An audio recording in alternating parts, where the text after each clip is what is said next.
when we're live. You Oh, 'cause literally it said says the word live. live as the Hello. live button showed up. Yes, that's synchronicity. That was Synchronicity. today's word on my calendar. Hello, everyone. Yay! Welcome to this week's episode of Goodnight, everybody. I'm your host, Christopher Lawrence. With me, as always, my faithful sidekick, Stephen Garone. Stephen, how are Hello. you? He likes I'm to okay. call himself Catholic comedy, don't he? I do like to call myself that. I'm not convinced you're a Catholic or a comedian, but that's fine. It's okay. You don't have to be convinced. How of has any your of week it. been? Regale me with tales of your farm life and which animals have tried to have their way with you. No animals have tried to have their way with me this Chickens, week. perhaps. Chickens have. We're putting the chickens back in the coop. We let I them. thought you were going to say, you're putting the chickens to sleep. No, I mean some maybe. That's what the Colonel always said. I'm Colonel Sanders. Here at the Colonel place, we don't euthanize and kill our chickens. We like to think as we put them to sleep. Get her done. Nope. That's what he But said. I will. You know that the genius behind KFC was actually Dave Thomas, the founder of Wendy's. Yeah, he was. He just is a franchising. Oh, this genius. is interesting. Okay, tell me this. Tell me the story. I command you to tell me. Okay. He worked at KFC and he was really good at franchising, and then he started Wendy's. I don't have a really detailed story. So he didn't start KFC. Well, he worked. The Colonel started KFC. You literally just told me. The genius. Do you think before you speak ever? No. What you said was, listen to what you said, and this is on video. Okay. The genius behind KFC is Dave Thomas. Yes. And you then went on to say, Dave Thomas worked at KFC after the. No, so Colonel Sanders starts KFC, but he actually wasn't good at it. Like he wasn't good at KFC. He wasn't good at like promotion or the franchising generally. He just wasn't good at it. Dave Thomas, he starts working at KFC, works his way up, and then becomes like the guy who helps KFC become like this national chain. Are you telling me that a Southern man in a white suit, reminiscent of those who stumped for the Confederate States of America, did not have broad appeal across the country with the target black demographic for the fried chicken? I wouldn't go. You surprised me, sir. You surprised. I will say, Dave Thomas. How is this not happening? Dave Thomas was the genius behind that made KFC work, and then he went off and started Wendy's, and then he did that until he died. What did he do for KFC? He helped them get their franchising. Like to I don't remember all the story. It's just the part that I remember was that he was instrumental in KFC. Anyway, KFC survived. Tonight on the show we have an excellent guest. We're about to bring him on in a minute. Douglas Ernst. Now we will hold you in anticipation. Excellent comic creator, writer, former journalist, still kind of a journalist with his YouTube channel, commenting on current events, politics, the culture. A very astute observer of all things going on. But we're going to mainly talk about, because nothing political happened today. Because if it had, maybe we talk about it.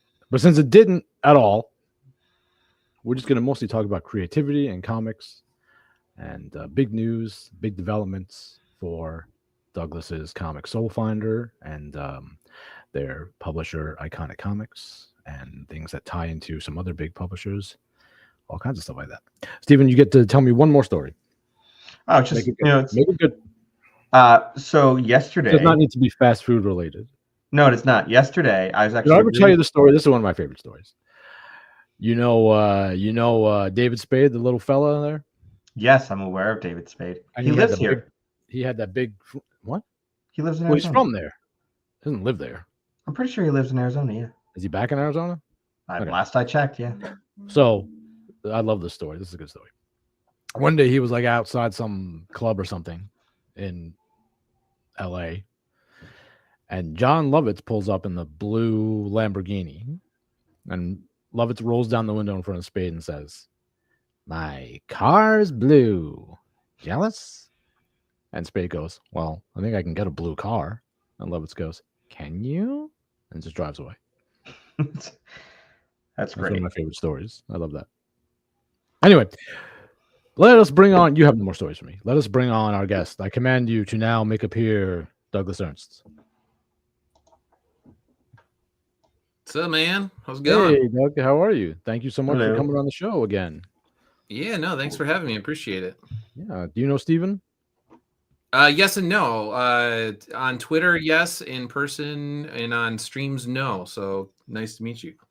We're best friends. Pretty sure we're Okay. best friends. Yeah. Just last week you told me you were best friends with Regis Philbin. First off, Regis and I were best friends until he abandoned me to go to the great beyond. He died. Yeah, So abandoned. abandoning you. This is how selfish you are. Someone dies, you don't say, "Oh, they died," but they abandoned you. They did. did. Don't know exists. He did. He abandoned. Like, look, we could have been the best of friends. Elvis and Sinatra abandoned you too. No, they died before I was born. No, not Sinatra. Maybe not Sinatra. Definitely not. Doug, Sinatra. when was Sinatra? When was I born, and when did Sinatra die? I have no idea. I'm not going to pretend I know I'm a Sinatra historian or anything like that. So. But Doug does like Elvis. Doug and I both like Elvis. He died in 1998. So yeah, no, he did. He did abandon me. He did. Come on, you're not even that Italian. He keeps trying to tell me how Italian he is.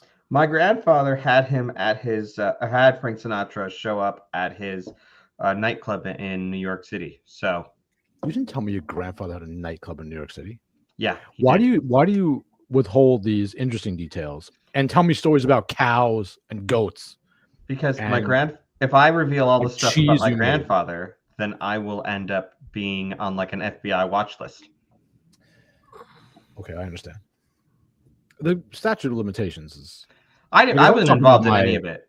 I talk about my uncles and stuff. Well, that's true. I mean, my grandfather is dead, so he's probably good in terms of jailing. Now that's interesting psychologically that you just said that.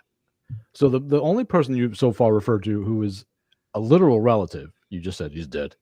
Mm-hmm. But all these other people, this is fascinating. These other people you say they abandoned you. These people that don't know you. My grandfather I was there with my grandfather until like his last day. So we can analyze that until the end. Well, then don't talk about it. That was a good movie. That was Billy Crystal, wasn't it? Analyze that? No, it was. Yes, it was. It was Billy Crystal and Robert De Niro. That was a good movie. Because there was Analyze This, and then there was Analyze That, the sequel. Yeah. Still, funny movie. Okay. Douglas, we brought you on, ostensibly, mainly to talk about your excellent work with Iconic Comics, with your comic Soul Finder. Can you explain to the people at home the plot of Soul Finder? Cool, man. Well, again, thanks for having me on. Always happy to talk about Soul Finder. Essentially, it's my series on combat veteran exorcists. It's guys that all went to war. They saw the worst in humanity. They came out of it with their faith intact. Very few people have had that experience, then went to seminary and became priests. Those men who have that resume, they essentially can be recruited into this major order of exorcists called Soul Finder. Soul Finders that are tasked with taking on this demon called Blackfire and Blackfire's minions until the end of time. So the main protagonist is an Iraq-Afghanistan veteran. He's mentored by a Vietnam veteran, and then they have a detective buddy that helps him out with sort of some of the law enforcement, the local law enforcement stuff that happens. And actually sometimes he comes along on international problems as well. They find a way to make sure he's with them. Right.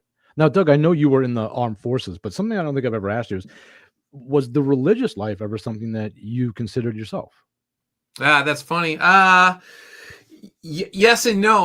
When I was a young boy, when I was like really young, there was a period of time where I was like, there was a priest that I really liked a lot, and he had this like Irish tenor voice, and he was like a great singer, and he was just a nice guy, and I really liked. I don't know. There was a period of time where I was like, maybe I'll be a priest or something. And then as I got older and, you start getting girlfriends and things like that, and then that went away. And then when I was in the military, I probably was not, I was not practicing the faith as much as I probably should have. We'll just put it that way. And then as I got older, and I made a lot of stupid mistakes, the more I sort of realized, like, the more that I don't act in accordance with God's will, the worse my life got. So it was like God was letting me see, like, hey, if you want to behave like an idiot, this is what your life's going to turn out to be. And so like I was able to get myself back on track. Yeah, I'm mostly Italian, so for like most of my youth, my mother insisted I was going to be the Pope. I think that's the situation with a lot of Italian boys. But yeah, that's very interesting. I didn't know that whether or not you had ever considered that. So is that something that you kind of, when you're writing the comic, first of all, how much are you, if at all, putting yourself in the shoes of your main character when you're thinking about these scenarios? Are you drawing a lot from real life experience, a little bit from real life experience, or is this all fantastical stuff that you're creating whole cloth just for the plot of the books? Well, I guess first going back to the youth thing or whatever, I actually, when I was a kid, maybe I talked to you about this before. I believe my guardian angel saved my life as a little kid. Oh. So I had a supernatural experience where I believe I should be dead, or I should have died. A car should have ran me over for sure, and it didn't, because I was a dumb little kid running into the street and when I shouldn't have. And I felt like a present, like something physically like take control of me and stop me like in my tracks before the car like blew its horn. And so when I was a kid, that fascinated me. So like even as a child, I knew that like I was like, guardian angels are real. Like that had to be my guardian angel. So like that, kind of solidified at a super young age my faith.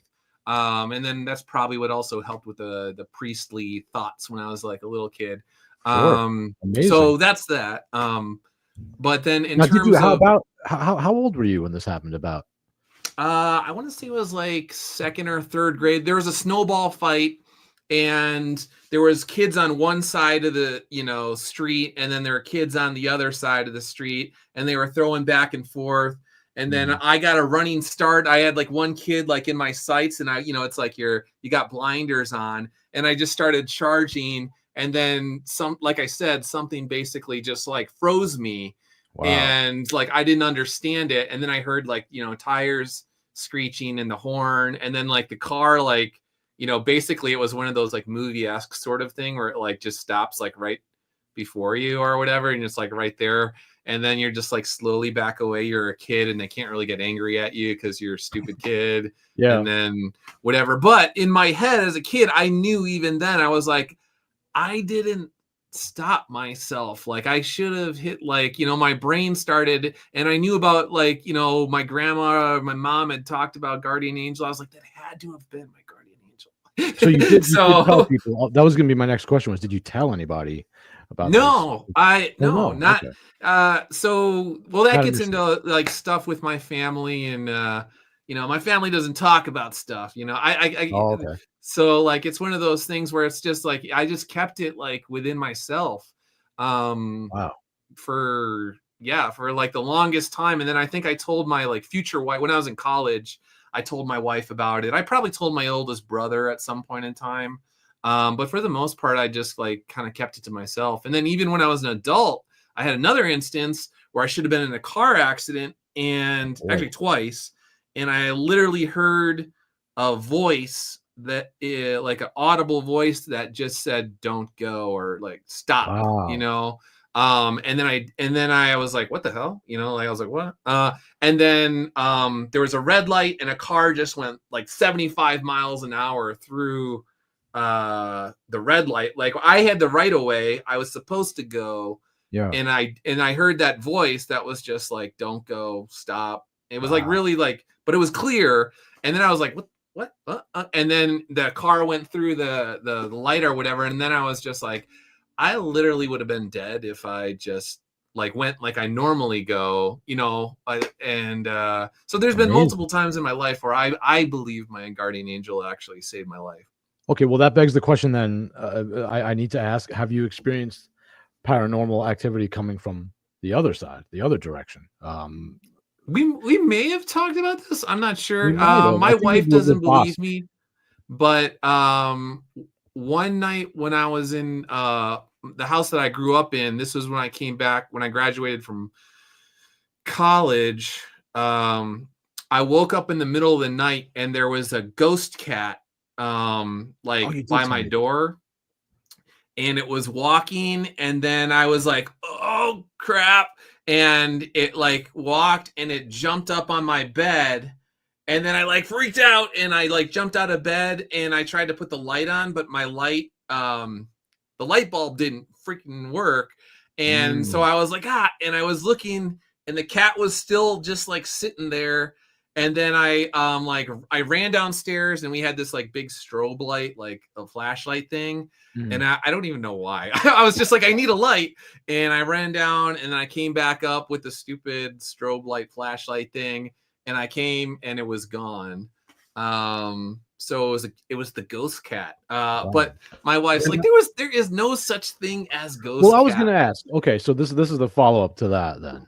Being now, especially you're I would say you're a serious Catholic. You take your faith very seriously. You like to read about it. You and I together have repeatedly interviewed Father Ripperger, who, for anyone that doesn't know, is maybe the most well known exorcist on planet Earth. A brilliant man and very deep into his faith. So would you say at this point, looking back on that, do you think that it was in fact just the ghost of a cat, or do you think it was some kind of diabolical trickery just to get you unnerved, maybe? Yeah, my guess is there was some sort of diabolical. I don't know, but I also know that even then I was probably habitually not in a state of grace. So okay. I probably also opened myself up to all sorts of bizarre things at that period in my life in terms of like partying and hanging out with people that I shouldn't have been hanging out with and going out late at night and things like that. I'm not like, I wasn't on drugs or anything like that. So, but I definitely was hanging out with like strange people, and I was sporadically going to mass. And it's weird because it's like I grew up Catholic, but I didn't go to Catholic school or anything like that. And I think we talked about it before. Like I was raised with this sort of like weirdo hippie sort of Catholicism. So I didn't even really understand my own faith that well for the longest time. And it was only when I was older and I was introduced to like Fulton Sheen and G.K. Chesterton. Yeah, same here. And guys like that. And then I started reading their books, and then all of a sudden, and then St. Augustine and things like, and then Introduction to the Devout Life. I read that. And so when I started reading these books, Imitation of Christ, then all of a sudden it clicked in my head and I was like, I've been lied to my entire life. Or like, I was trying not to be angry, but I was like, if I would have died before knowing this, I would have for sure be in hell right now. And so, like, I was just like, okay, now I got to forgive them. Like, I was like, think about it. And I was like, all right, the people I grew up with, they meant well. They just, for whatever reason, they either had their own issues or I don't even know what, but I was not properly taught the Catholic faith. Right. And now at least God has given me the grace to like, show me that I have been like living a pseudo lie for a long time, or just like operating in the darkness. And so that's when things change. But prior to that, if there was some sort of like demonic influence that I was attracting into my life that manifested in terms of ghost cats or something strange, I don't even know. Because I also used to have like crazy nightmares, like just kind of horrific nightmares for a long time. And then once I started actually getting my my spiritual life in order and gear, like all of that went away. So I wasn't being attacked by crazy bugs and eaten and things like so. Wow. Who knows? Like my early life, I just really think that my time in the military, I also think I probably attracted all sorts of strange things. Then is definitely run around Europe with a bunch of guys drinking and partying and stuff like that. So I probably attracted strange things into my life when I was a young man. Do you worry about that? What? I need to ask, because you keep saying ghost cat as though it's a thing that we all kind of like, oh yeah, ghost cat. like if I were to say, yeah, you know what? It was like a fire bat, just a fire bat. It's like, wait, hold on a second. Ghost cat. describe the ghost cat. How would you describe something that's a ghost cat? It's a It ghost in the was- shape of a cat. Yeah, it would look like a normal house cat, but it was just it had the sort of translucent nature to it, kind of greenish, maybe glow or whatever. Like it was the dark, but I could see it. And then it like kind of was like doing that creepy, like it's cautious sort of thing. And then I saw it, and then it saw me. And then I was like, oh crap, what is going on? Because then you're like, am I dreaming? Like, I know I'm not dreaming. So, and then, like I said, it started walking, and then it literally jumped on my bed. And that when it jumped on my bed, that's when I jumped out of bed. And then I was at the door, and then I was like looking, and I was like, it's literally still there. It's not going away. And then I was like, I don't want to be like a little baby because I was back at my house, and you don't want to scream and your mom and dad like you're an adult. And my grandma was living, she grew up with us or whatever. And so I was like, I can't scream. I can't do anything. But all I could do is like, I need to get a light. So I got the flashlight, and then it was gone. So basically, it's like Chris with his filters. It showed up like Chris when he does his different light filters, except it was green instead of Chris's Force Ghost blue. Yeah, probably something like that. Yes. Okay. I just want to. Yeah, like now that. Green. If it was a green, it would be kind of basically the same thing. Right. I don't know how to switch this. Because I had a weird childhood as well, in terms of because my family was kind of Catholic. Are you gonna tell me you got attacked by a ghost cow now? No, I never got attacked by any ghosts, and that's one of the things that I've always thought. Like my guardian angel must be really strong, because I've never had to deal with anything like that. Even though other people in my family have, right? They've talked about it, but I've never had to deal anything. I've never experienced any supernatural or preternatural things in my life, and I'm glad for that. I don't want that. But like my family was all into aliens and conspiracy theories. You do get attacked by animals a lot. I get attacked by regular animals because I have a spiritual problem, probably. I don't know if it's spiritual. I just find it interesting, like chicken. Because I think you and I probably had a very similar, well, maybe not similar. You probably not. You said hippy dippy Catholicism, not like conspiracy theory Catholicism. What's conspiracy theory Catholicism? So you take the truths of the church and you somehow blend them with government conspiracy theories. I've never heard of this. Yeah, well, you be glad. The aliens are not aliens. Angels are aliens, or aliens are angels, and and that type of thing. And like Jesus was an alien or something. It's a weird thing. That's Stephen. That's not at all Catholicism. But they go to church on Sundays and still doing this other stuff. Scientology. Right, and then Are you sure you didn't grow up Scientologist? I am certain I didn't grow up Scientologist. Did you see Tom Cruise at family gatherings? I did not, but I did. That was the thing. The things that we had to watch were the Bob Lazar alien video, the alien autopsy before video, or after the Microsoft convention? and the Apple convention. Every year, were the things. Talk about this on every episode. Every year, Douglas, his father would make him watch the Microsoft convention. Apple. And they had to memorize Steve Jobs' speech and then put it on like a play the next night.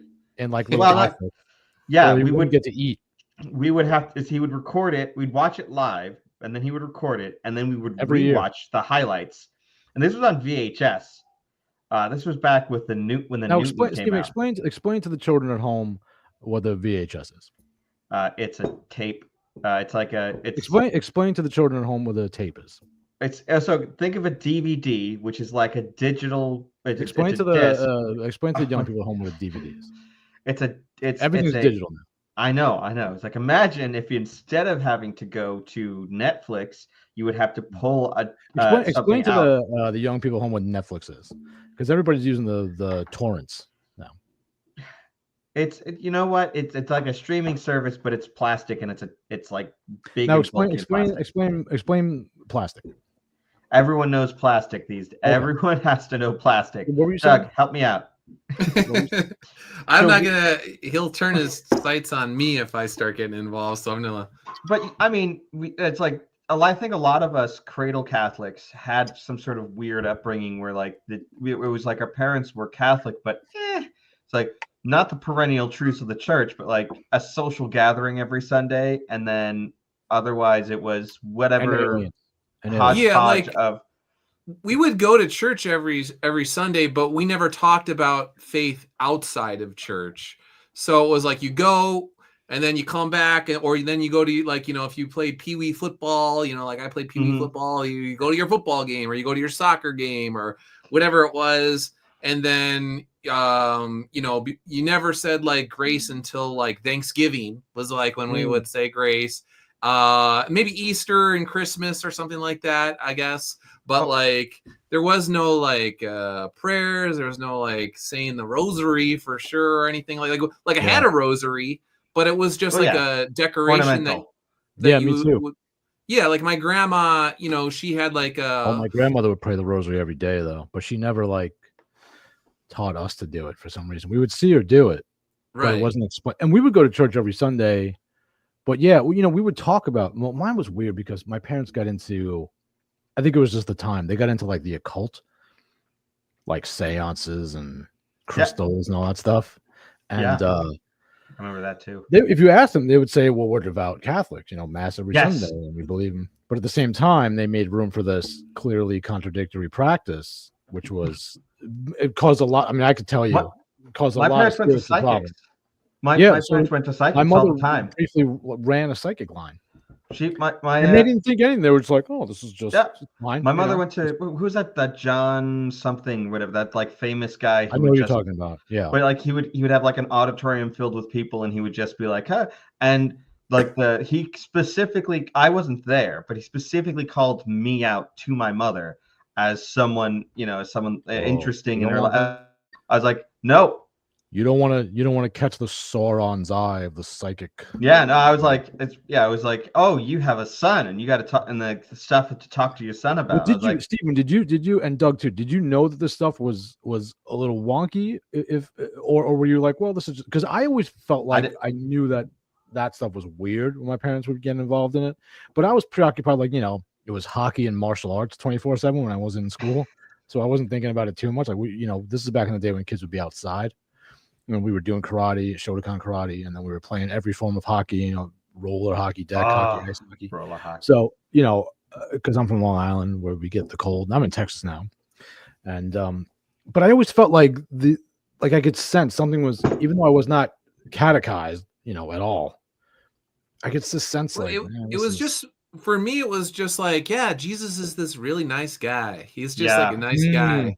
And, and then I was like, oh, that's nice. And then they're like, yeah, Jesus is also God. And you're like, all right, that's cool. Yeah, okay. But like, it basically was like sort of ended like, at that. And, but I think the one thing that like kind of saved me or something is like, when I was really little, my grandma got me into like before bed, like praying, saying little prayers before I went to bed at night. And so I literally, since I was a little boy, every single night, even when I drifted from the church and even when I was in the military, like I would still at a minimum say little prayers at night for like my family and like, thanks God for, like X, Y, and Z. I really appreciate it. And I would also appreciate it if it's, in the cards, if you let my grandma live until she's really old. And then my grandma died when she was like 98 years old. And I was like, thanks. So did mine. Same age. So my grandma's still alive. She's 92. God bless. 6 years. But I think that was the thread where God's like, all right, this guy, even though he still says his prayers every single night, so let me slide him some Fulton Sheen there and see what he does with that. Yeah, I always had a kind of desire to know God better. Even when I was very little, and no one was talking to me about it, I would pray. And we had a beautiful one of those concrete statues of the Blessed Mother in the garden. A lot of people have. I would go out and just talk to that. I didn't know why. And I think it got me through some wonky times in my life. And then, of course, I went completely crazy in my 20s. And but I came back, thank God. And I'm trying now to live as good of a life as possible. Well, Stephen tests me So I do. we have a Guys, new sponsor. Oh, sponsor. I'm sorry, we have to pay the bills, I Speaking guess. of, all this is just to segue into the fact that our new sponsor is Venerable Allbear Herbals. Venerable Allbear Herbals is hard to say. It's a tongue twister. Own sponsor. Venerable Allbear Herbals is a family-run business creating beauty products, CBD oils, salves, and more from a small Catholic family, all natural ingredients. That's Venerable Allbear Herbals. Link in the description. Use code Goodnight for a discount. If you are on watching this on the Twitters or on my other YouTube channel, you got to go to his YouTube channel to get the link. Yes, it's Venerable, AUBERT Herbals. Venerable Allbear Herbals is French. Thanks, Venerable Allbear Herbals. So anyway, what were we saying? So Douglas, what I did want to ask you before Stephen rudely interrupted me before was, yes, I'll interrupt you again. Do you worry now about diabolical attack because not only because you're a practicing Catholic, and the devil, he don't like that so much, but also because as part of the nature of what you do, writing comics, dealing with exorcists and demons, I imagine, well, I know because we've talked before, but for the people at home, I imagine that you're doing a lot of research into these things. You want to get the details right, and I know you do because I read the books. Do you worry about, or have you experienced attacks from anywhere? Do you think that you're a target more so because you're bringing these things to light for people that maybe would not normally be aware of them? I mean, a lot of your audience is not necessarily Catholic, but I see a lot of them move that way through interaction with you and reading your book. Do you feel like you got a target on your back because of any of that stuff? Have you experienced anything further since beginning your work on Soul Finder?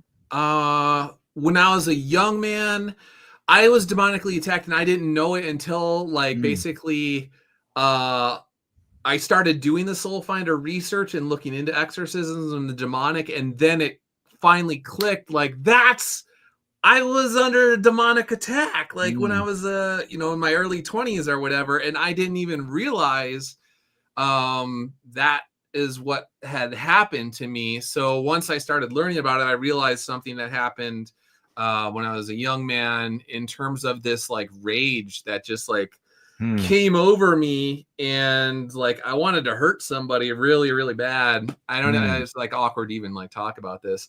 And I didn't understand what was like, because that's not my personality. Like, my person, like I'm like this, Yeah. And there was somebody that I really like. I was like, basically, it's like the cartoons with the bull, like seeing red. Like it wasn't even me. It was like, I don't know, like if I did like bath salts or something like that, and it took like all of my energy, I was just like, what is going on? And like, why is this like happening? And it felt like it was like, 5 minutes, but it was probably just like 30 seconds or something like that. And then it passed and it was gone.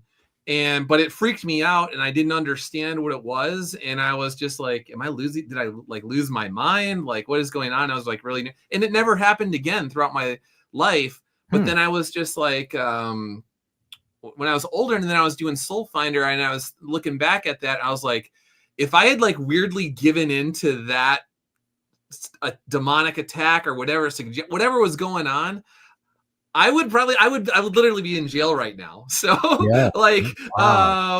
and maybe it's like the demon saw the trajectory of my life or something.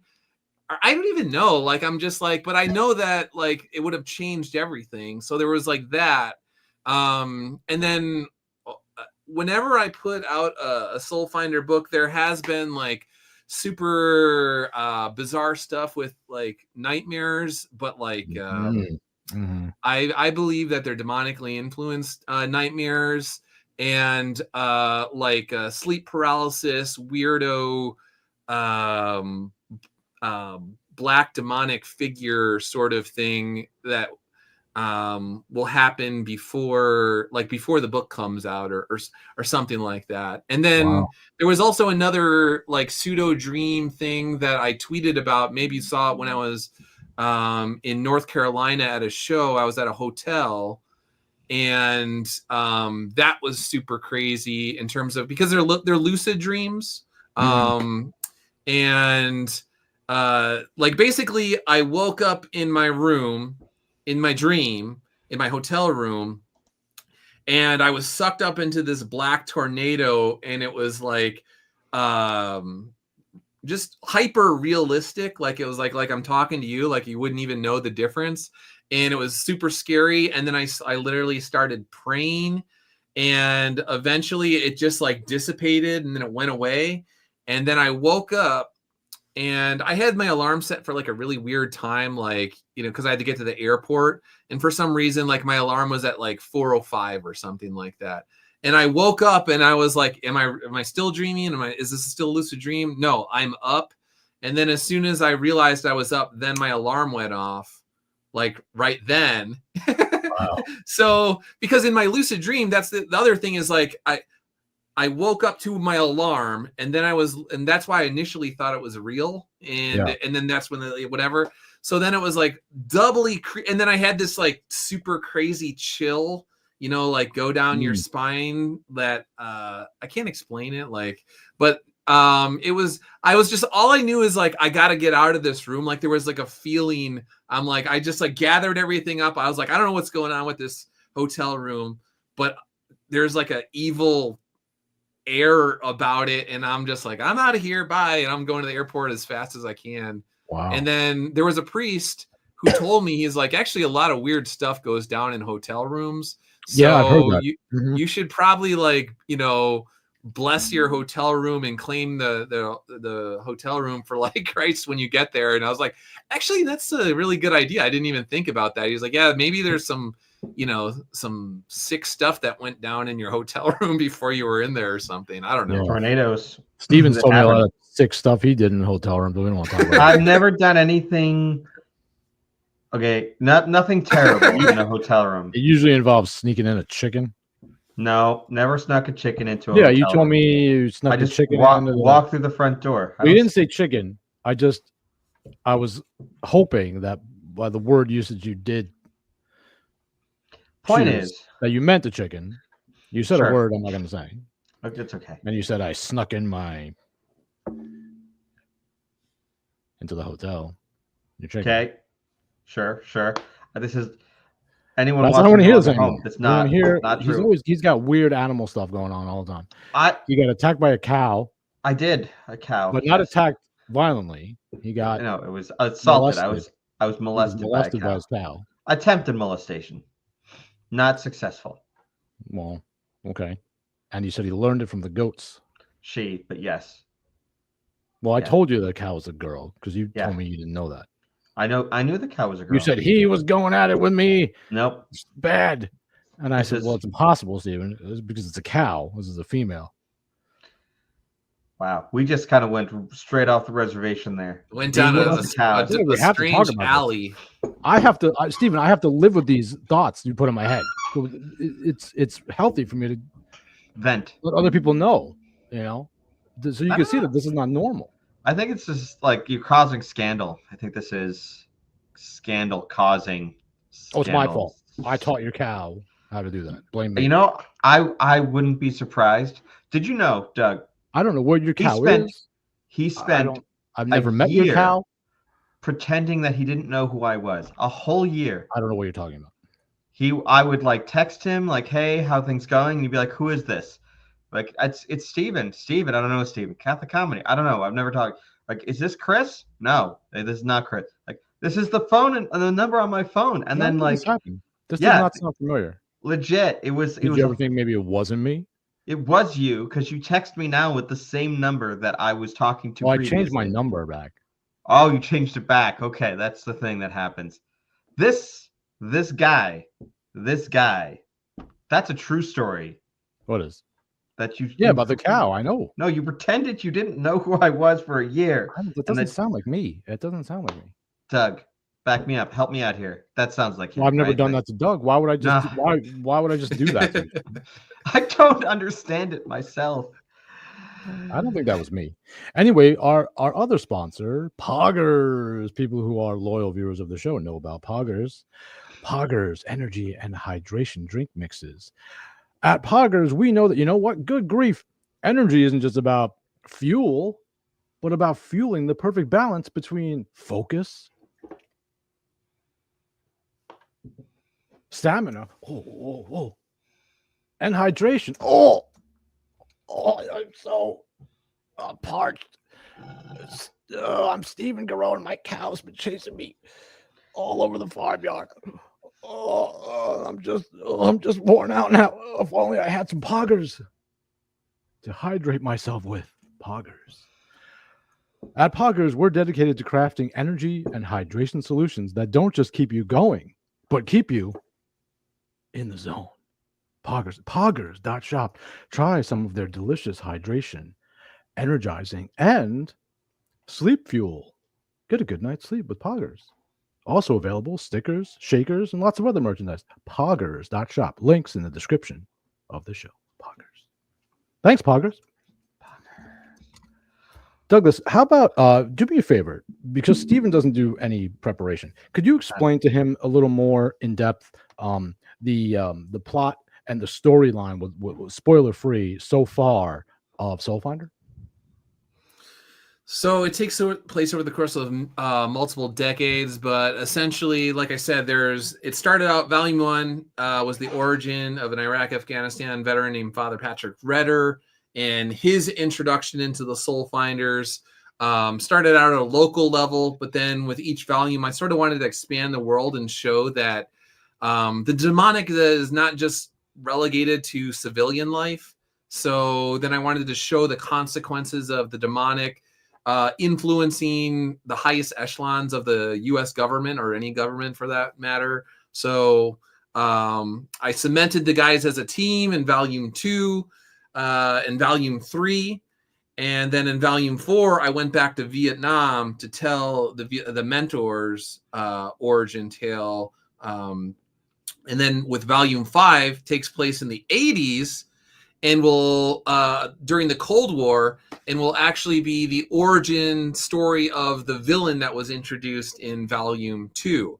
And then in Volume 6, everything will come together back in real time, and it will close all the major story arc, and then all the minor arcs, and all the threads will be tied together for that first sort of overall story that I've been trying to tell. So, and do you have is this going to be a finite series? Do you have a stopping point in your head, or are you planning on just running with it for as long as you have ideas to carry it on with?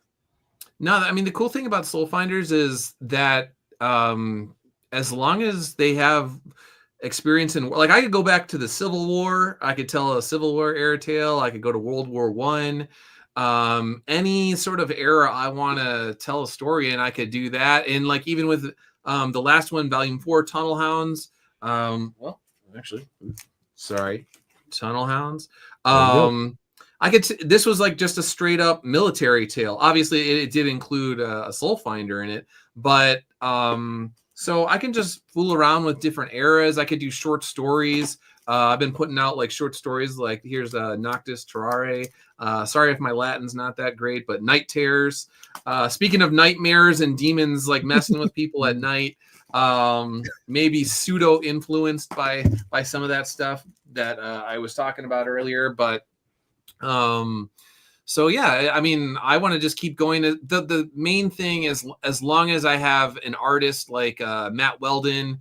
I've been working with Eric Canetti. Timothy Lim did the first book. So I've been blessed to work with highly talented artists. And so if they were to be too busy to do it, and I couldn't find somebody who could do it to that level of quality, then there would just be a gap, because you can't keep it at a certain quality and then just the art quality tanks, because that's awkward. So as long as I could find artists to continue to do the stories, then I'm happy to do that. But then the other thing is, I can't just churn out story after story. I like to kind of mull over things and think about and do research. And so basically I've been doing one story a year. I probably could do more than that, but I like to just sort of read and do research and stuff like that. So So you said that one of the arcs is going to take place in the 80s, right? Yep. So like I was born in the 80s. So are you going to make special mention of me and my birth in there as a turning point in the war against the demons? There might be some sort of Easter egg that I could fit in there, but actually, it's already written, and actually, Oh, too bad, Steven's already written. yeah, Ah, Matt darn. I'm Matt's sure you already just. done with most of the artwork. The last I heard, That's a I'm going shame. down to Texas in February, and my guess is Matt will probably dump a bunch of art in my lap when I go down. I know it's pretty close to finished. So Okay, just Oh, well, Steven, September that's just a 11th, shame. 1986. Just kind of scratch that in there as the Yeah, no, he okay, can't. No, sorry. It's too all late. done, Steven. Oh Wow. man, Look at the I'm, disappointment on Doug's face. Oh, no. Well, you should have so told him sooner. there's a lot Too of bad. cool stuff that Anyway. you can do with that though. No, there's Like you're not. talking No, about the no, different there's story, not my birth thing. I'm talking about like the stories that you're talking about. Like you're going back to Civil like, War. he's going to put in the time you kicked the chicken and the Italian guy came to the house and when It you was made the cheese Italian by guy. accident. Yes, all of those things could go. But like, Yeah, that's have great you thought reading. about like something like a future story, like a future Soul Finder? Like, because I think most of your stuff is currently in like the present or in the past. right. Perhaps Those are the like other two options, Stephen. Very good.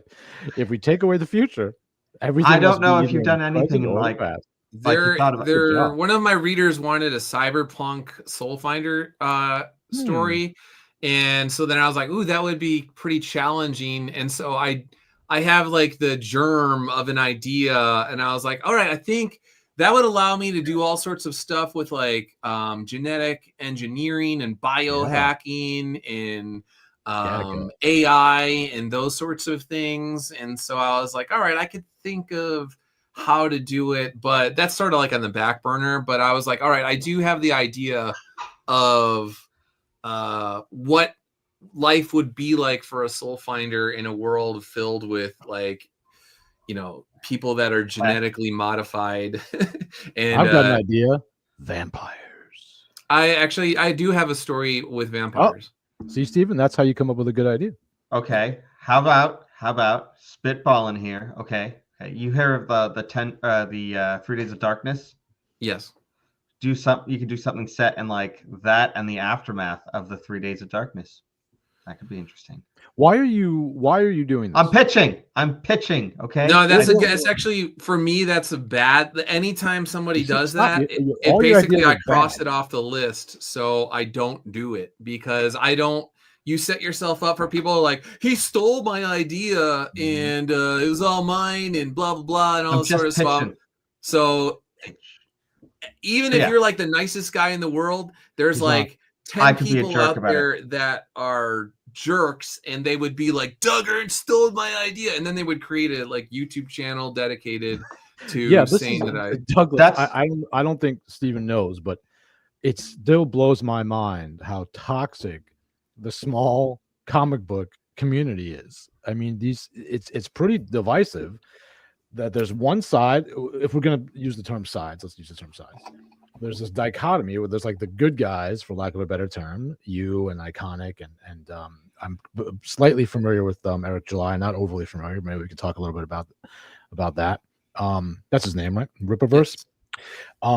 And then there's this other side who I won't mention their names even because I don't want to give them the satisfaction, led by an absolute buffoon, who was a very professional and I would say very talented illustrator in mainstream comics. But now is just a cyberbully, basically. How does, to the best of your ability to sum this up, how does such a thing take place that this small comic, a thing that should be an area of joy and entertainment, right? Small comic book publishing, it became half a cesspool of toxic people that are just going to war with people that are just good intentioned and trying to put books. I mean, you kind of answered your own question by saying it was small. So it is. So indie comics itself is like a niche sort of thing. Mm-hmm. And there are a lot of people that believe that it's essentially a fixed pie of readers out there. Oh. And so there's a small number of creators going after, at least in their mind, a small audience. And anytime money gets involved and they feel like, it's a zero-sum game where if somebody is getting sales, that means you're taking sales away from me. So then you get people that are like super cutthroat. And then if you get people that are not even, they don't have a faith, maybe they're agnostic, maybe they're atheist or whatever they are, they don't care. They don't have any principles. It's only about like looking out for number one. And so they will do anything to basically take out the quote unquote competition. Whereas in my mind, I don't believe in the fixed pie sort of idea. And my readers, a lot of them, there are, many Catholics out there in the world. There's many law enforcement, personnel out there. There's lots of military veterans. There's lots of people that just like good storytelling. And so I have cultivated an audience from all sorts of walks of life and all over the place. I just got like a really nice letter from a guy from Poland the other day that grew up under communism and all this. And he sent me like the nicest letter that I have received in a long time about Soul Finder and its effect on them and all of this sort of stuff. So there's like the YouTube sphere, and there is on some level, if your content is of a very specific taste or whatever, there is a fixed pie of those people out there. Sure. But if you're just like, no, I'm casting a wide net, creative net out there, I found that like it's a much bigger world outside of YouTube, but not everybody understands that. So and I feel like these people they just traffic in bile and hate. I mean, the one person that is I would say the commandant of that side of the indie comics market, he has given up really creating anything. And I think he fancies himself some kind of agent provocateur of indie comics, but he's really just like an overgrown high school bully. And it's sad to see because he is a talented guy, I would say. I mean, I used to read books that he drew. I'm not going to name any, I'm just going to give it away. But it's sad to see him devolve into just simply using these tactics to try to hoard what he thinks he is owed, this piece of this pie. Let's talk about something positive. So I see that there's now. Oh, sorry, Stephen. Go ahead. Before that, I just want to say that it is the same effect that you're talking about happens in the podcasting market as well. And if you were to look at like the podcasters, but I was doing that. I'm just saying. It's like, are you calling me out? Yes, I am a little bit. No, I'm saying you're doing great because you want us to be successful. Yes, you want us to be successful, but you don't care if there's somebody else who is also successful. But there are people who are out there who are like, oh, you know what? Someone else is being successful, so I've got to take them down. Or in order to gain followers, I need to attack the big dogs so that I can try to drive a wedge and cause problems. I think it's just because you're talking about in the comic sphere, I think that's just like a common experience for the not gig economy, but like, you know what I'm talking about, the economy where everyone's kind of doing small things. Here's my stance, Stephen. This is what it is, and this applies to all. And then I want to obviously hear from you. Then we'll move on. I just want to say the podcaster thing. But my stance is that in whatever medium, people that are being controversialists inorganically for the sake of stirring up and kicking the hornet's nests and gaining traction in that way, I think it's cheap. Yeah. It means that there's a lack of substance somewhere in there, and eventually they're going to run out of steam. That's my only issue with anyone doing anything, is that if that's your platform and your bread and butter is poking people, then you're lacking something else, that you're going to run out of whatever drives you, because all that's driving you is a bit of spitefulness and it's midwit stuff. So, agreed. But yeah, I'm happy for anybody else to be successful if they're making actual use of things that are enlightening, entertaining. Then everything's not dragging stuff down or provoking certain people for no reason. That's all. Good. But Douglas, let's can you explain to the people at home and a little bit to me, because I'm not overly familiar with Eric July and the Rippaverse and this new association that I'm noticing between he and you, or he and Iconic Comics? Yeah, so Iconic Comics is based out of Texas, and then Eric and his Rippaverse are also based out of Texas. And so I noticed over time that we both had the same sort of philosophy in terms of not seeing indie comics as a fixed pie of readers, and you're just like everyone's like in the WWE cage match sort of thing, trying to take out the other guy and then be the last one standing, and then they get all the readers. So he had a very free market approach to everything. And how do I say this? There's other people that basically, what also happens many times is industry pros, when they leave Marvel or DC for whatever reason, they'll say that they were blacklisted or kicked out or whatever the reason is. In my mind, they often try to recreate Marvel and DC, but in the indie sphere with them at the top of some hierarchical power structure or whatever. So Eric and Ripiverse and then Iconic both had a thing where it's like, dude, no, if you're doing something like, if his books are doing really well, yay, hey, good job for you. But it's not like, it's not going to take away from Soul Finder, because in my mind, like a good book is a good book. And if I see something that looks like awesome to me, I'm like, I got to get that. And then I'll just get it. Like, I'm not saying like, oh man, like I'll never buy Eric's book. I could only buy, whatever. And so we both had a very similar philosophy. And then I was like, it's very interesting that like there's the New York, New Jersey kind of like comics. Those are like the Marvel DC guys that still live there. Right. Then in Portland on the West Coast, they still kind of work at Marvel and DC, but they have their own flavor of like liberalism or whatever. And so they're out there and they have their way of doing stuff. And then I'm like, it seems like Texas has its own flavor of indie comics that is much more like free market driven, and the guys are libertarian to conservative in terms of their politics, but simultaneously put the story and the character first. It's not like, just propaganda essentially. So I was like, all right, I think it would be cool if we sort of let the world know that we're on the same page philosophically, in the business sense, and then that becomes like Texas indies, and it has its own sort of like, people just know if you look at these guys, this is what you're going to get in terms of like the philosophy, and then they can determine if they like the books or not, if they're going to be return readers. But it just seemed to me that Texas has a very distinct take on indie comics that you don't get from the guys that live in the New York City area. Right. And you guys have a convention. It's largely Iconic's convention at this point, right? Yep. The Bell County Comic Con. How did that kind of get started, and how has that been going? Yeah, I mean, last year there was over 40,000 people that came to the arena over the course of a weekend. So I every year I've ever done Bell County Comic Con, I have done extremely well. And also it helps that like I don't know if they changed it or they're going to change it. Fort Hood is, down there. So there's a lot of military. There's a lot of law enforcement guys. They come in and they'll see, the military hardware in the books, and they'll just be like, hey,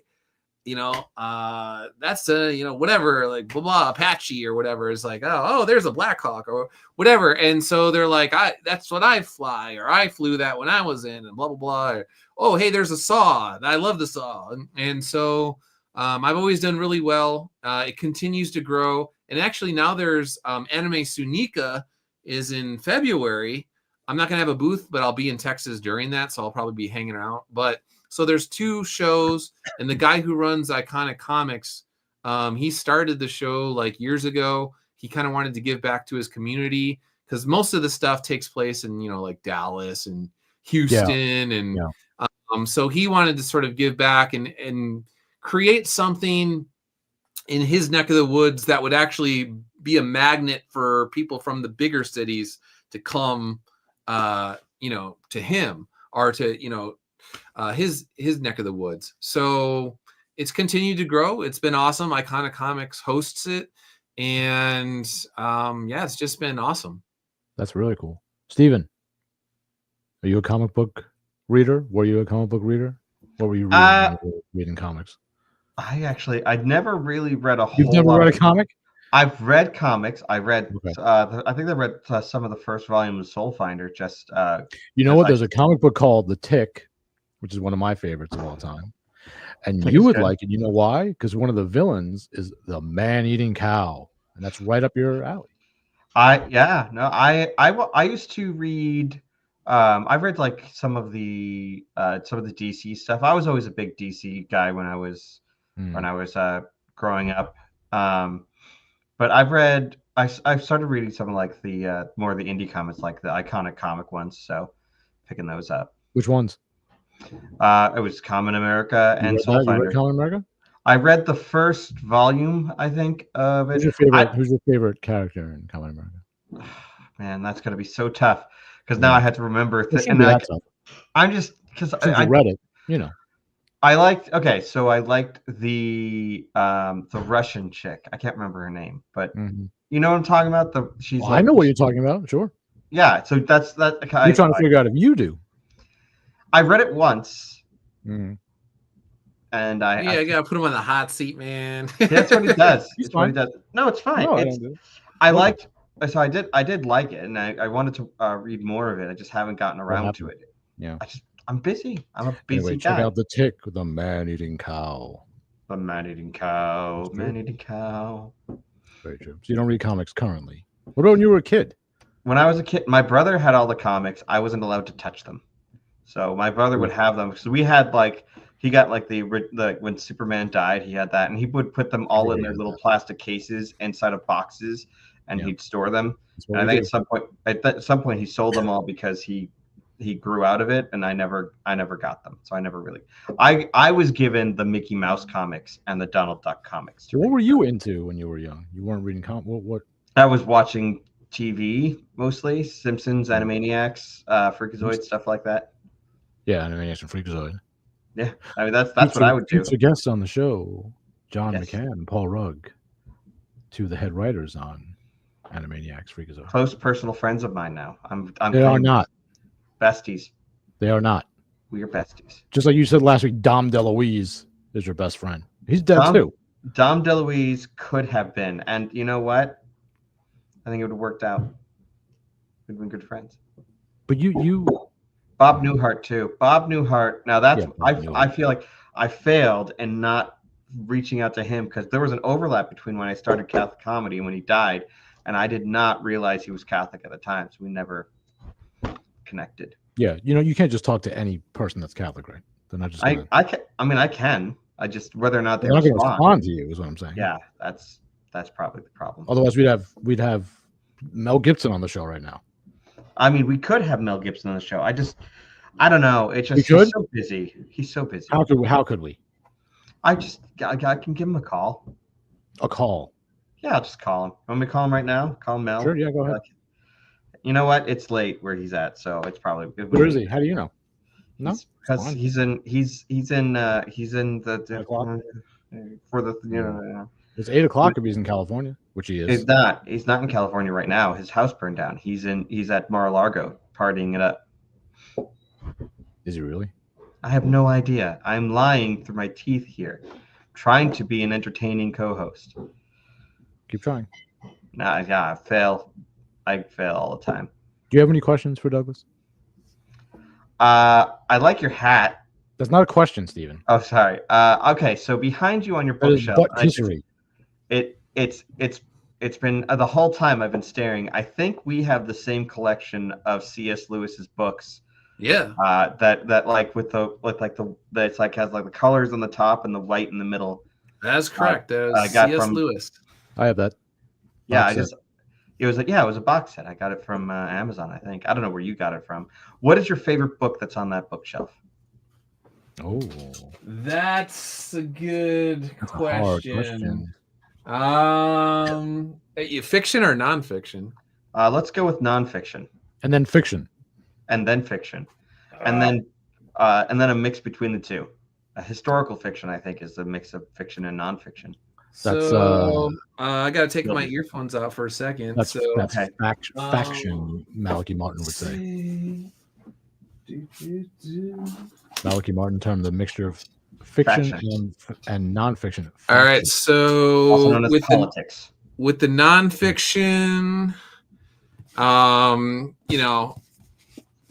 maybe Malachi Martin's Hostage to the Devil. Hey, look at that. That's interesting. Or Fulton Sheen's Life of Christ. That's a great one. Okay. Yeah. And then for fiction, actually probably Moby Dick. Really? Okay. I cannot stand Moby Dick. He hates Moby Dick for some reason. Oh, yeah, I loved it. Skip the whaling points. I will tell you why. Just skip this part, Steven. My father read that book once and became obsessed with it. He wrote a musical album about Moby Dick. My father hung me on a hook once. Yes. Yeah. You shouldn't hang me on a hook, Johnny. My father hung me on a hook once. No, so when he read Moby Dick, he became obsessed with it and was like, he became a whaler. Yeah, no, that's if only he was married to the sea. He saw it as like prophetic about how Melville saw how all religions are exactly the same shades, or they're just shades of the rainbow. That's like the whole thing with the whale. Shoot like the spray, and they see the rainbow. I'm not saying that Melville didn't think that. I'm saying that my father thought it was prophetic. He thought that it was like real, and that this was a really insightful view of humanity. And like just dove head first. To be a prophet, Melville would have had to have ascribed to one particular religion. Right. Therefore, he disqualifies himself. My point here is that it became, for like 3 years of my life when I was in high school, it became all my father would talk about. That's so interesting. Yeah. Is that true? It is 100%. Like 3 years. Yeah, he put out an album. He sounds very interesting. Yeah. Well, you know what? You can call him and interview him on the show. I will not be here that Your father's day. alive? My father is alive. He abandoned his family a couple of years ago. Oh, Steven, come on. But he's alive. So you could talk to him. This is not the time. No, it's not the time. Well, I don't want to talk to him. Do I? No, I don't know. That's up to you. I inadvertently pulled the Band-Aid off of. Look at you did. Moby Dick is it's one of those books that's like it elicits a reaction like ugh out of me because of that whole. Did you ever try to read it? No. I heard about it in great detail. All the different. You don't want to catch the madness. No, I don't. I don't. Hold of your father, your addled father. He wanted me to go through and to because I'm a better writer than he is. So he wrote lyrics to the songs, and he wanted me to go through and proof those lyrics to the songs, so that to try to make them sound better. He wrote an entire album about Microsoft. Moby Dick. No, it was about Moby Dick. It was literally. Follow-up was going to be about Microsoft. No, that was Steve Jobs. That was an obsession years before. Microsoft. That's Bill Gates. Bill Gates. Steve Jobs. Anyway, I don't like Moby Dick. You should write a book about this. I didn't understand. If I would have known your family history, I would have picked like. Yeah, I had no idea. Dracula. Talk about a comic book plot. Well, his mother is obsessed with vampires. No, my mother is not obsessed with vampires. And like when I went back to the church, right? I went back and I'm a little tratty, some might say. He's 4 feet tall. He's a little tratty. Little tratty. No, so I got my whole family to like lurch well away from all that. They were pretty hippy Catholics, and then like they're all much more on the right side of Catholicism. Like they're very much on the like following what the church says. My sister got her marriage invalidated, and like we were very insistent on godparents. If you're going to be a godparent, you had to be right with the church and stuff like that. And so that was it was a very, very, very huge change in my whole family dynamic. But yeah, no.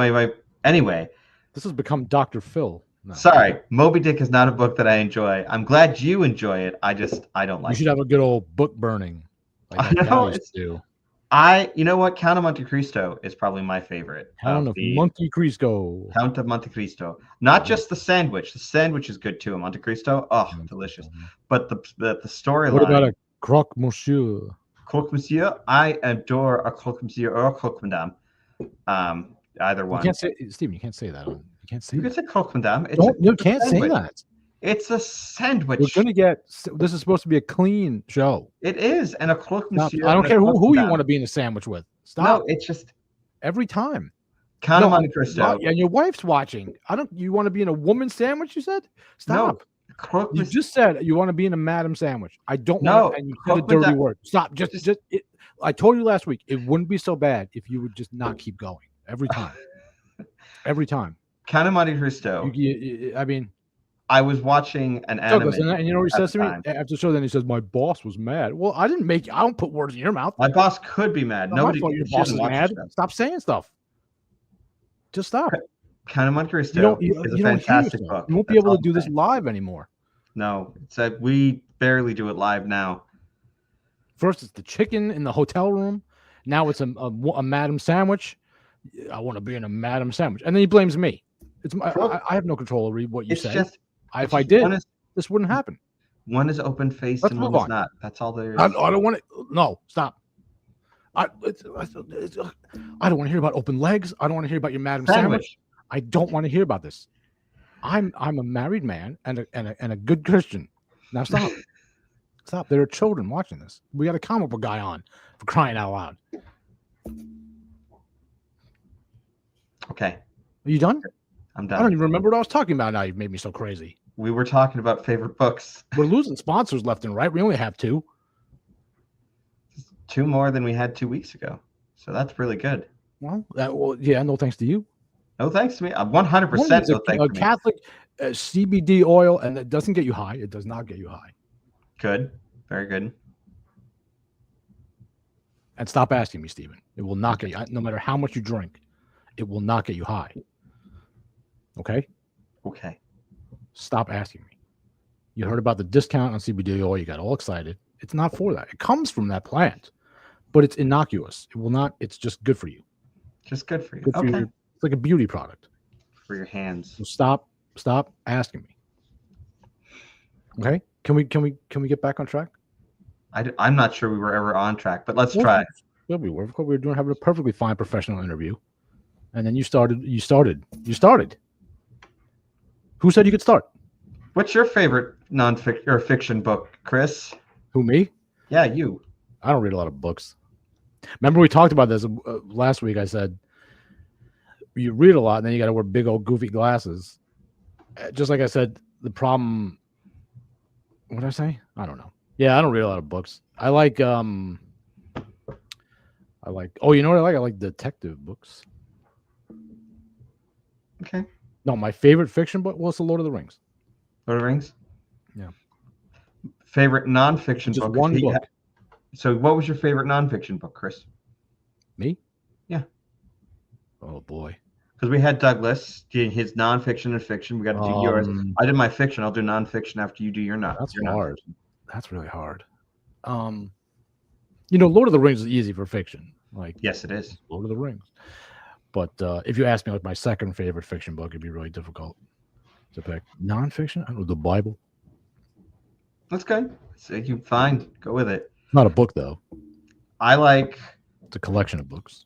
it is. I don't know. You ever- Job. Doug, have you ever heard of a Chris Frown?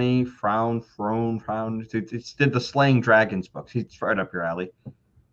If it's modern stuff and it's fiction, I don't read. It's not fiction. It's I know what you're talking about. Yeah, Charles Frown. He writes. You actually might be interested in this, Douglas. He writes about occult influence in the culture and the rise of the practices of such. And he wrote a book about something about like wisdom from exorcists, right, Stephen? Yeah, and so it's Slaying Dragons, What Exorcists Want You to Know, Slaying Dragons 2, Rise of the Occult, and then he did a follow-up to that, which is The Occult Among Us, another Slaying Dragons book, but basically talking about the occult influences in modern society, and then what Exorcists Want You to Know about things. And it's a pretty interesting read. The first book is pretty dry, but the second and third books are like stories from people who've escaped from the occult. We're trying to get him on the show. Yeah, I mean, I'm pimping his book right now, so hopefully he pays attention. You couldn't just say promoting, could you? I'm sorry. Just like last week, you showed me these characters, the two gloves. He's trying to tell me, Doug, have you ever played Super Smash Brothers or any of those games? A long time ago. Okay, so do you remember these characters? Apparently, there are these characters that are just giant hands, white gloves. Yeah, I think I know what you're talking about. Okay, so he tried to tell me last week that one of them, I can't believe I shouldn't even talk about this. It was called the Master's Hand. Master Hand, yeah. And it was like from a slave master. Not slave and master. And then another one that looked all gnarled, and he said, oh, "This one is Pimp Slap." No, Crazy Hand. And they're enemies. They should have the Zelda hand that comes and grabs you and and pulls What's you. that called? I forget what that's called. I hated those. Those were so annoying because they take you back to the beginning of the dungeon. That's the worst. So annoying. What were you saying, Steven? We need to know your favorite fiction and nonfiction book. Oh no, so I did. My favorite was Count of Monte Cristo, and then my favorite nonfiction, the Slaying Dragon series. Although I did just read. No, the first one's a bit dry, but the second and third one go into the stories of the people who have escaped from the occult, and that's much more interesting. But I would also say that Douglas, did you read Lewis's Space Trilogy? No. The fiction no, okay. Steven, you have? No. No, okay. Nobody has. It's fine. What do you draw on for influences, Douglas, as far as when you're envisioning? Oh, Steven's wife has asked him to wrap this up. I put it in a private chat so that we wouldn't. I'm being told over the monitor that Steven's being asked to wrap up. Gotcha. I have a cow to milk, so I do have to get going. More euphemisms from you, Douglas. What are the big developments that you can announce for Iconic Comics and Soul Finder? I know things have been happening. Do you have anything that you could kind of tease us with, or Yeah, like I said, Soul Finder Volume 5 is underway. Hopefully, I'll have out at least the soft covers by Bell County Comic Con in August. Basically, that story is about the question: what happens when a man's spiritual sextant is broken and he doesn't realize it? So that particular navigational tool or whatever. And what happens if that particular man is in charge of others? He's in a position of leadership. And again, he doesn't understand that spiritually he's off his navigational tools. And where does that lead him? And what sort of dangers does that take people? And so that's going to be the story of an early Father Crane when he was a young soul finder after Vietnam. But also people have been asking me, what's the deal with Soul Finder 78? Because they know Crane is 77 and Redder is 79. So they're like, well, what about 78? And so this story, without giving too much away, I think of it like, imagine like you just graduated from like the fire, academy, and literally your first day on the job is like 9/11, and you have to go into the towers on your first day on the job. And so, yeah, that's all.